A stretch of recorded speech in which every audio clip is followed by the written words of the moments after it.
ಆತ್ಮೀಯ ಬಂಧುಗಳೇ, ಶ್ರದ್ಧೆಯ ತಂದೆ ತಾಯಂದಿರೇ, ನಲ್ಮೆಯ ಸಾಹಿತ್ಯಾಭಿಮಾನಿಗಳೇ, ಮನುಷ್ಯ ಈ ಪ್ರಪಂಚಕ್ಕೆ ಬಂದ ಮೇಲೆ ಅವನ ಆಗುಹೋಗುಗಳು ಮತ್ತು ಈ ದೈವದ ನಿಯಮದ ಬಗ್ಗೆ ಸೂಕ್ಷ್ಮವಾಗಿ ಹೇಳುವಂತಹ ಅನೇಕ ಕಗ್ಗವನ್ನು ನಾವು ನೋಡಿದ್ದೇವೆ. ಅದರಲ್ಲಿ ಈ 120ನೇ ಕಗ್ಗ ಕೂಡ ಬಹಳ ಗಂಭೀರ ಚಿಂತನೆಯನ್ನು ನಮಗೆ ತಂದುಕೊಡುವಂತಹ ಒಂದು ಕಗ್ಗ ಆಗಿದೆ. ಈ ಗಂಭೀರವಾದಂತಹ ತತ್ವ ಈ ಕಗ್ಗದಲ್ಲಿ ನಮಗೆ ಹೇರಳವಾಗಿ ಸಿಗುತ್ತೆ. ಈ ಕಗ್ಗದಲ್ಲಿ ಜೀವ, ಪ್ರಪಂಚ ಮತ್ತು ವಿಧಿಯ ಅಂದರೆ ದೈವದ ನಿಯಮದ ಸಂಬಂಧವನ್ನು ಅತಿ ಸೂಕ್ಷ್ಮವಾಗಿ ಡಿ.ವಿ.ಜಿಯವರು ನಮ್ಮ ಮುಂದೆ ಇಡ್ತಾ ಹೋಗ್ತಾರೆ. ಈ ಒಂದು ಕಗ್ಗದಲ್ಲಿ ಮನುಷ್ಯ ಮತ್ತು ಆತನ ಒಂದು ಸಹಜ ಕ್ರಿಯೆಗಳೇನಿದೆ ಅದರ ಬಗ್ಗೆ ವಿಸ್ತಾರವಾಗಿ ಹೇಳ್ತಾ ಹೋಗ್ತಾರೆ. ಈ ವಿಧಿಯ ಒಂದು ರಚನೆ ಎಷ್ಟು ಅದ್ಭುತ ಅಂಥೇಳಿ ನಮಗೆ ಈ ಕಗ್ಗ ಕೇಳಾದ್ಮೇಲೆ ಅನ್ನಿಸ್ದಲೇ ಇರೋದಿಲ್ಲ. ಈ 120ನೇ ಕಗ್ಗ ಹೀಗಿದೆ.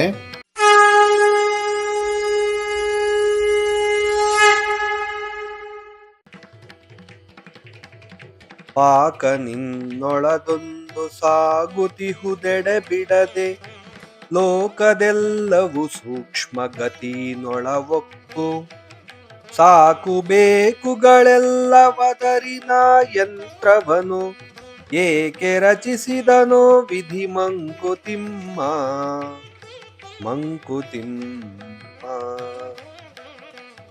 ಪಾಕ ನಿನ್ನೊಳದೊಂದು ಸಾಗುತಿಹುದೆಡಬಿಡದೆ. ಇದು ಪಾಕ ಅಂದರೆ ಒಂದು ಪರಿವರ್ತನೆ, ನಮ್ಮಲ್ಲಿ ಒಂದು ಅವ್ಯಾಹತವಾಗಿ ನಡೆಯುವಂತಹ ಒಂದು ಕ್ರಿಯೆ ಅಂತ ಅನ್ಬೋದು. ನಮ್ಮಲ್ಲಿ ಈ ಜೀರ್ಣಕ್ರಿಯೆ, ಪಚನಕ್ರಿಯೆ ಅಂತೇನೇನು ಹೇಳ್ತೀವಿ, ಆ ಒಂದು ರೂಪಾಂತರ ನಮ್ಮಲ್ಲಿ ನೋಡಿ ಎಡಬಿಡದೆ ಆಗ್ತಾ ಇರುತ್ತೆ. ಈ ಮೆಟಬಾಲಿಸಮ್ ಮತ್ತು ಟ್ರಾನ್ಸ್ಫಾರ್ಮೇಷನ್ ಅಂತೀವಲ್ಲ, ಅದು ಯಾರಿಗೂ ಹೇಳದೆ ಕೇಳದೆ ನಡೀತಾ ಹೋಗುತ್ತೆ. ನಿನ್ನೊಳದೊಂದು ಸಾಗುತ್ತಿಹುದು ಎಡಬಿಡದೆ, ನಿನ್ನೊಳಗೆ ನಿರಂತರವಾಗಿ ಸಾಗ್ತಾ ಇದೆ ಅಂತ ಹೇಳ್ತಾ ಇದ್ದಾರೆ. ಈ ಲೋಕದ ಸೂಕ್ಷ್ಮ ಗತಿಯ ಒಂದು ವಿಚಾರವನ್ನು ಈ ಪ್ರಪಂಚ ಎಷ್ಟು ಸುಂದರವಾಗಿ ಅದನ್ನು ನಡೆಸ್ಕೊಂಡು ಹೋಗುತ್ತೆ ಅನ್ನುವಂಥ ಮಾತನ್ನು ಕೂಡ ಇಲ್ಲಿ ಹೇಳ್ತಾ ಇದ್ದಾರೆ. ಈ ಒಂದು ಕಗ್ಗದಲ್ಲಿ ನಮ್ಮ ದೇಹದೊಳಗೆ ಇರುವಂತಹ ಒಂದು ಅಚ್ಚರಿಯ ಯಂತ್ರ ಅಂದರೆ ಆ ಬಯೋಲಾಜಿಕಲ್ ಸಿಸ್ಟಮ್ ಅಂತೀವಲ್ಲ, ಅದು ನಿರಂತರವಾಗಿ ಕಾರ್ಯನಿರ್ವಹಿಸ್ತಾ ಇರುತ್ತೆ.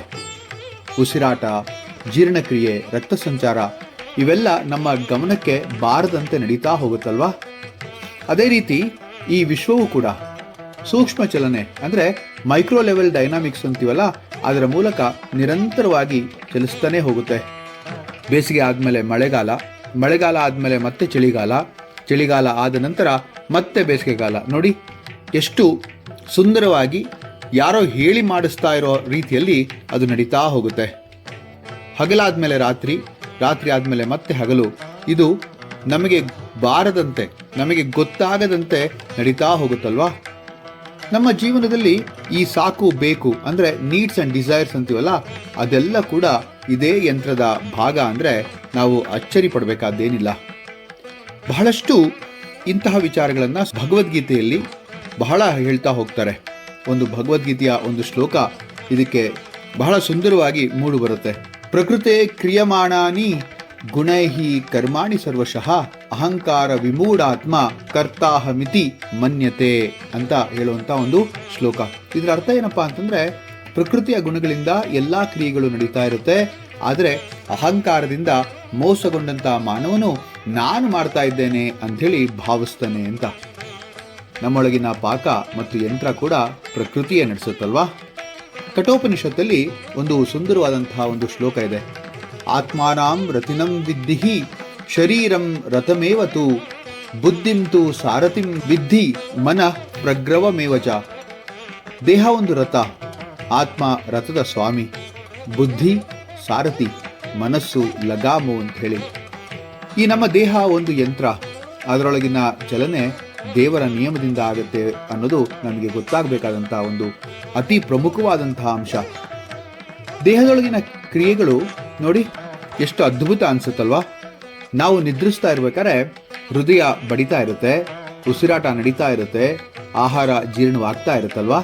ನಾವು ಇದನ್ನು ನಿಯಂತ್ರಿಸೋದಕ್ಕಾಗೋದಿಲ್ಲ, ಯಾಕೆಂದರೆ ಇದು ವಿಧಿಯ ಯಂತ್ರ ಅಂತ ನಾವು ಕರಿತೀವಿ. ಹಾಗೆ ಪ್ರಕೃತಿಯ ಚಕ್ರ ನೋಡಿ, ಬೀಜ, ಸಸಿ, ಮರ, ಮತ್ತು ಹಣ್ಣು ಅದ್ಭುತ ಅಂತ ಯಾವಾಗಲೂ ಅನಿಸುತ್ತೆ. ಸೂರ್ಯೋದಯ ಸೂರ್ಯಾಸ್ತ ಇದು ಕೂಡ ಅಷ್ಟೇ. ಋತುಗಳ ಬದಲಾವಣೆ ನಾನು ಆಗಲೇ ಹೇಳಿದಾಗೆ ಎಲ್ಲವೂ ಕೂಡ ಸೂಕ್ಷ್ಮ ನಿಯಮದಂತೆ ನಡೀತಾ ಹೋಗುತ್ತೆ. ಮತ್ತು ನಮಗೆ ಬೇಕಾಗುವಂತಹ ನೀಡ್ಸ್ ಆ್ಯಂಡ್ ಡಿಸೈರ್ಸ್ ಅಂದರೆ ಆಸೆಗಳು ಮತ್ತು ಸಾಕು ಬೇಕುಗಳು ಅಂಥೇಳಿ ಮಾನವನಿಗೆ ಏನೆಲ್ಲ ಬೇಕು ನೋಡಿ. ಹಣ ಬೇಕು, ಗೌರವ ಬೇಕು, ಸುಖ ಬೇಕು. ಈ ಬೇಕುಗಳು ಕೂಡ ಪ್ರಕೃತಿಯ ಯಂತ್ರದ ಭಾಗವೇ ಅಲ್ವಾ. ಅವು ನಮ್ಮನ್ನು ಚಲಿಸಲು ಪ್ರೇರೇಪಿಸುತ್ತವೆ ಅಂತ ಭಗವದ್ಗೀತೆಯಲ್ಲಿ ಭಗವದಾಚಾರ್ಯ ಕೃಷ್ಣ ಹೇಳ್ತಾನೆ, ಯಾವುದು ಕೂಡ ತಪ್ಪಲ್ಲ. ನೀವು ಹಣವನ್ನು ಗಳಿಸೋದು, ಸುಖವನ್ನು ಬೇಡೋದು, ಗೌರವವನ್ನು ಗಳಿಸೋದು ಇವೆಲ್ಲ ಕೂಡ ಇರಲೇಬೇಕು. ಯಾಕೆ ಅಂತಂದರೆ ಇದೇ ನಮ್ಮನ್ನು ಜೀವಂತವಾಗಿ ಇಡೋದಕ್ಕೆ ಅಥವಾ ಪ್ರೇರೇಪಿಸೋದಕ್ಕೆ ಮೂಲ ಕಾರಣ ಅಂತ ಹೇಳ್ತಾನೆ. ಡಿ ವಿಜಿಯ ಈ ಒಂದು ಕಗ್ಗದಲ್ಲಿ ಒಂದು ಸುಂದರವಾದಂತಹ ಪ್ರಶ್ನೆಯನ್ನು ಕೊನೆಯ ಒಂದು ಸಾಲಿನಲ್ಲಿ ಅವರು ಕೇಳೋದಿದೆ. ಏಕೆ ರಚಿಸಿದನೋ ವಿಧಿ. ನೋಡಿ, ಇಂತಹ ಸಂಕೀರ್ಣ ಯಂತ್ರವನ್ನು ವಿಧಿ ಏಕೆ ರಚನೆ ಮಾಡ್ದ ಅಂತ ಹೇಳಿ. ಇದು ಉತ್ತರಕ್ಕಾಗಿ ಅಲ್ಲ, ಇದು ಚಿಂತನೆಗೆ ಪ್ರೇರಣೆಯನ್ನು ನೀಡುವಂತಹ ಒಂದು ಪ್ರಶ್ನೆ ಅಂದರೆ ತಪ್ಪೇನಲ್ಲ. ಜೀವನದ ಅರ್ಥವೇನು? ನಾವು ಯಂತ್ರದ ಭಾಗವೇ ಅಥವಾ ಅದನ್ನು ಅರಿಯುವಂತಹ ಜ್ಞಾನಿಗಳು ನಾವಾಗಬೇಕಾ ಅಂಥೇಳಿ ಈ ಕಟ್ಟಕಡೆಯ ಒಂದು ಸುಂದರವಾದಂತಹ ಒಂದು ಸಾಲಿನಲ್ಲಿ ಏಕೆ ರಚಿಸಿದನೋ ವಿಧಿ ಅನ್ನೋದಕ್ಕೆ ಅನೇಕ ವಿವರಣೆಯನ್ನು ಕೊಡ್ತಾ ಹೋಗ್ಬೋದು. ಯಾಕೆಂದರೆ ವಿಧಿಯ ಆಟವೇ ಹಾಗಲ್ವಾ. ಈ ಒಂದು ಯಂತ್ರರೂಪಿಯಾದಂತಹ ಒಂದು ಸೃಷ್ಟಿಯನ್ನು ಯಾಕೆ ರಚನೆ ಮಾಡ್ದ, ಕಾರಣ ಏನಿರಬಹುದು ಅಂತ ಹೇಳಿ. ನಮಗೆಲ್ಲರಿಗೂ ಕೂಡ ಗೊತ್ತಿರೋ ಹಾಗೆ ನಮ್ಮೆಲ್ಲರ ದೇಹದಲ್ಲೂ ಕೂಡ ಒಂದು ಪಾಕ ಅವ್ಯಾಹತವಾಗಿ ಮುಂದಕ್ಕೆ ಹೋಗ್ತಾ ಇದೆ. ಈ ಲೋಕದ ಎಲ್ಲವೂ ಕೂಡ ಅದರ ಸೂಕ್ಷ್ಮ ಗತಿಯೊಳಗಿದೆ ಅಂತ ನಮಗೆ ಗೊತ್ತು. ಆದರೆ ಈ ಸಾಕು ಮತ್ತು ಬೇಕುಗಳೆಂಬಂತಹ ಈ ಮನುಷ್ಯ ಯಂತ್ರವನ್ನು ವಿಧಿ ಏಕೆ ರಚನೆ ಮಾಡ್ತು ಅಂತಕ್ಕಂತಹ ಪ್ರಶ್ನೆಯನ್ನು ನಮ್ಮ ಮುಂದೆ ಇಡ್ತಾ ಹೋಗ್ತಾರೆ ಡಿ ವಿಜಿ ಅವರು. ಇನ್ನು ಮುಂದಿನ ಒಂದು ಅರಿವನ್ನು ಅರ್ಥ ಮಾಡ್ಕೋಬೇಕಾದ್ರೆ ನಮಗೆ ಎರಡು ಬಹಳ ಮುಖ್ಯ ಅಂತ ಡಿ ವಿ ಜಿಯವರೇ ಹೇಳ್ತಾರೆ. ಅದೇನು ಅಂತಂದರೆ ಒಂದು ವಿನಯ, ಮತ್ತೊಂದು ಜ್ಞಾನ. ಇದನ್ನು ವಿನಯ ಮತ್ತು ಜ್ಞಾನದಿಂದ ಅರಿತು ಬದುಕಬೇಕು ಅಂತ ಹೇಳ್ತಾರೆ.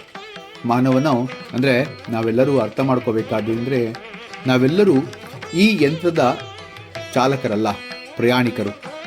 ಆದರೆ ಜ್ಞಾನದಿಂದ ಈ ಯಂತ್ರವನ್ನು ಅಥವಾ ಈ ಯಂತ್ರದ ರಹಸ್ಯವನ್ನು ಅರಿತು ಜೀವನದ ಗುರಿಯನ್ನು ಕಂಡುಕೊಳ್ಳಬೇಕಾದದ್ದು ನಮ್ಮ ಜೀವನದ ಸಾರ್ಥಕತೆಗೆ ಒಂದು ಮೂಲ ಅಂತಂದರೆ ತಪ್ಪಾಗಲ್ಲ. ಈ ಒಂದು ಕಗ್ಗ ನಮಗೆ ಏನೆಲ್ಲ ಹೇಳ್ಕೊಡುತ್ತೆ ಅಂದರೆ ಈ ಜೀವನದ ಒಂದು ಪ್ರತಿಯೊಂದು ಅಂಶವೂ ಕೂಡ ಆ ಒಂದು ವಿಧಿಯ ಒಂದು ಕೈವಾಡ ಇದ್ದೇ ಇದೆ. ನಾವು ನಡೆಸುವಂತಹ ಪ್ರತಿಯೊಂದು ಕಾರ್ಯ ಕೂಡ ಆ ವಿಧಿಯದ್ದೇ ಅನ್ನೋದನ್ನು ನಾವೆಂದೂ ಮರಿಬಾರದು. ಪಾಕ ನಿನ್ನೊಳದೊಂದು ಸಾಗುತ್ತಿಹುದೆಡೆಬಿಡದೆ ಲೋಕದೆಲ್ಲವೂ ಸೂಕ್ಷ್ಮ ಗತಿಯನ್ನೊಳವಕ್ಕು ಸಾಕು ಬೇಕುಗಳೆಲ್ಲವದರಿನ ಯಂತ್ರವನ್ನು ಏಕೆ ರಚಿಸಿದನೋ ವಿಧಿ ಮಂಕುತಿಮ್ಮ. ಏಕೆ ರಚಿಸಿದನೋ ವಿಧಿ ಮಂಕುತಿಮ್ಮ. ಮುಂದಿನ ಕಗ್ಗದೊಂದಿಗೆ ಮತ್ತೆ ಭೇಟಿ ಆಗ್ತೇನೆ. ನಮಸ್ಕಾರ.